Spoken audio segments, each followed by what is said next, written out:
I'm Craig Hummer. I've been a sports commentator for 25 years and covered over 60 different sports.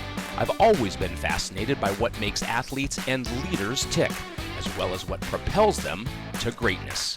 Welcome to Motivated.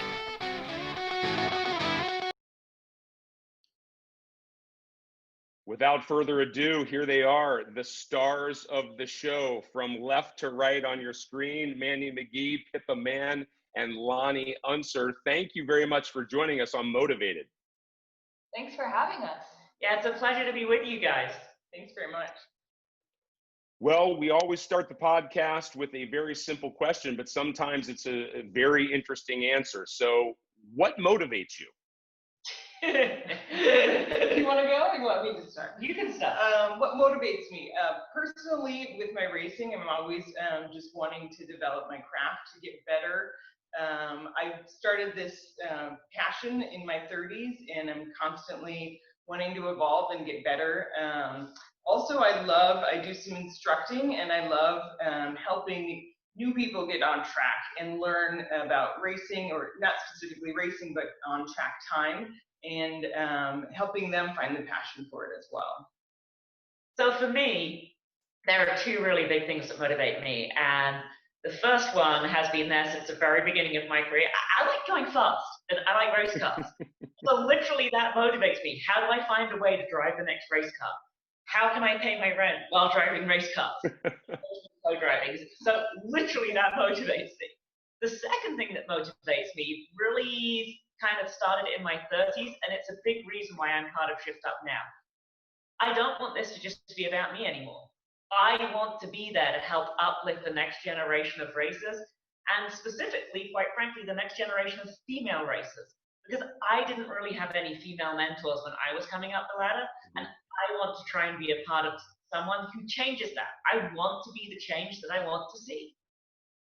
Yeah, and for me, kind of like Pippa, I just love this sport. It's something so incredible. It's hard to describe. I bet they can both attest to that. We have so much fun at the track, and I've been around it for a long time, since I was really little. And just getting to the top ranks for me is what motivates me. I'd like to be in the IMSA WeatherTech series one day, and then also, just inspiring young girls. I think I can speak for all of us, but when we go to the track, we try to go out of our way to introduce ourselves to both young girls and women, and whoever we see.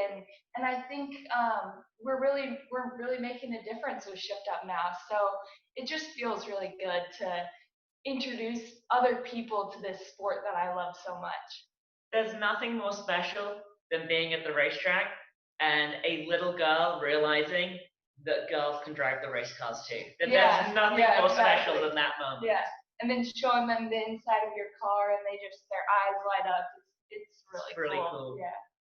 Well, as a father of three daughters, I could only imagine, and they're much older than young, but it would have been interesting, to see their reaction, like you're saying. And so, Lonnie, I'll stick with you for a second, because your last name, of course, says a lot to anyone who does know anything, stating the obvious, right? This isn't the first time you've heard that, but I'd like each of you to sort of talk about how you did get into this sport, because I think you've all touched on a little bit that not only is it not traditional for young women to have the avenues to get into it, but once perhaps you even decide to get into it, it seems like there even still might be roadblocks, right? Hence Shift Up Now, and part of the mission statement that you guys want to do. So Lonnie, I know I read an article while I was trying to do, my research, that you had that feeling of excitement as a,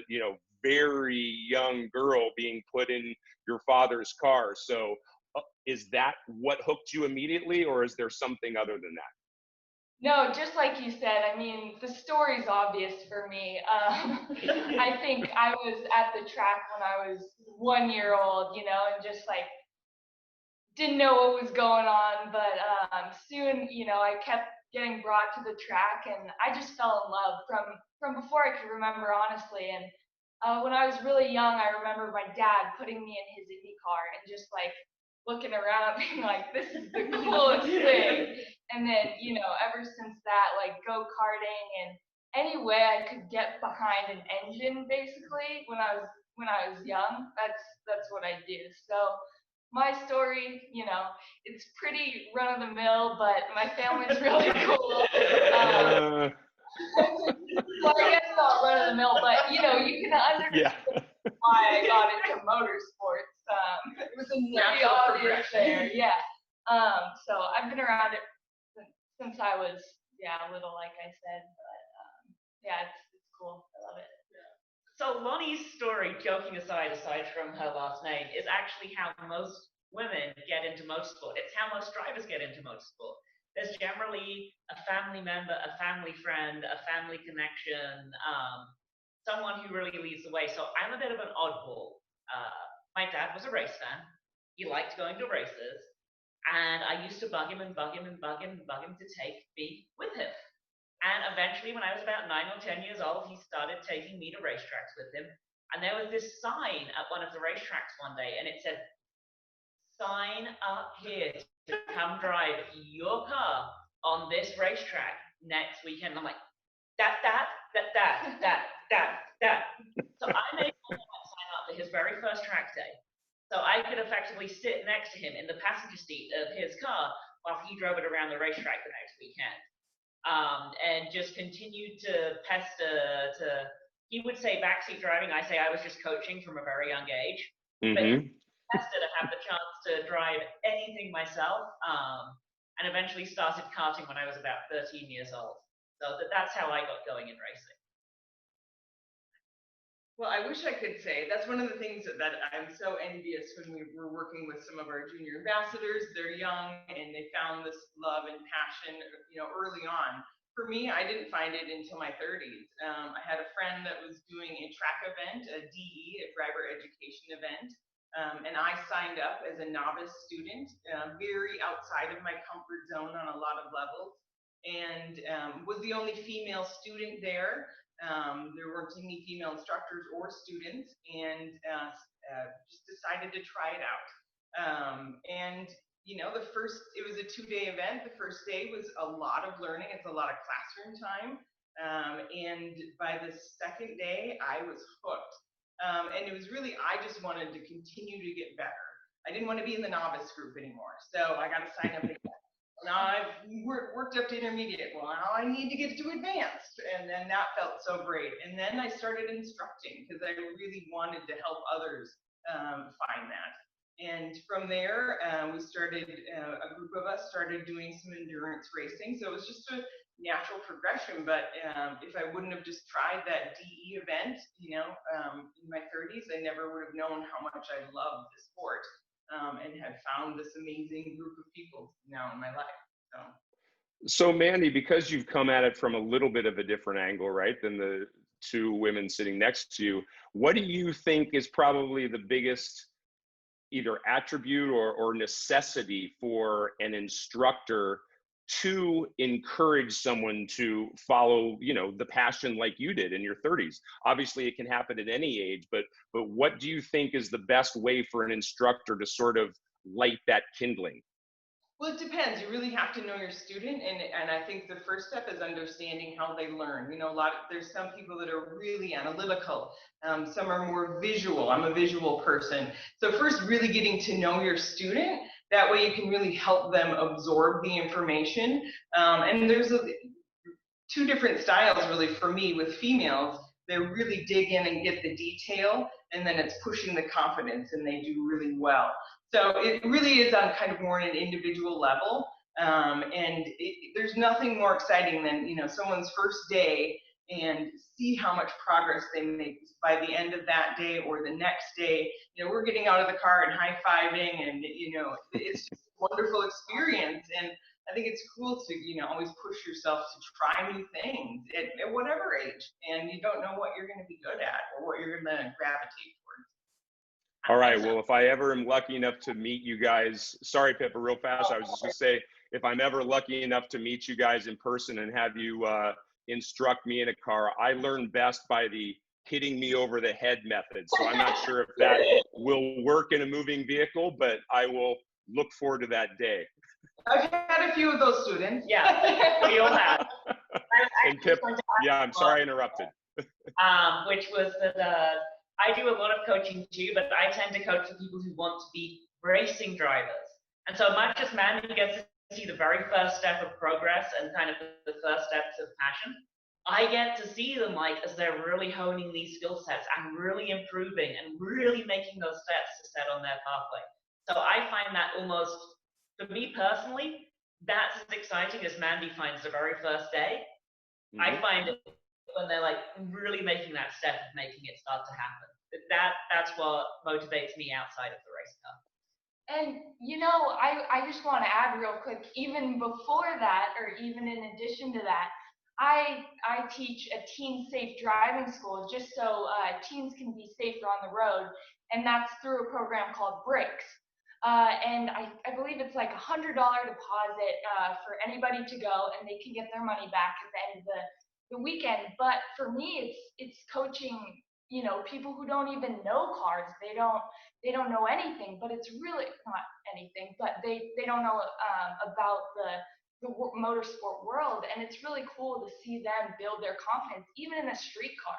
It's all motor vehicles, and I oftentimes teach the skid section, so they're getting sideways and get in the car just being so nervous, and where the boys, will be like, I got this. But the funny thing I've noticed is when the girls get in the car, they really listen to me, they dig in and try to understand, and then by the end of it, they're just sliding around these corners like it's like they've been doing it for their whole lives, and it's really cool to watch. So that's my coaching experience as well. So no, that's great, and it's been fun just in these initial moments of this podcast to see you guys, literally your smiles get bigger, your eyes light up more when you talk about going fast and in the power of these cars. So do me a favor, try to explain to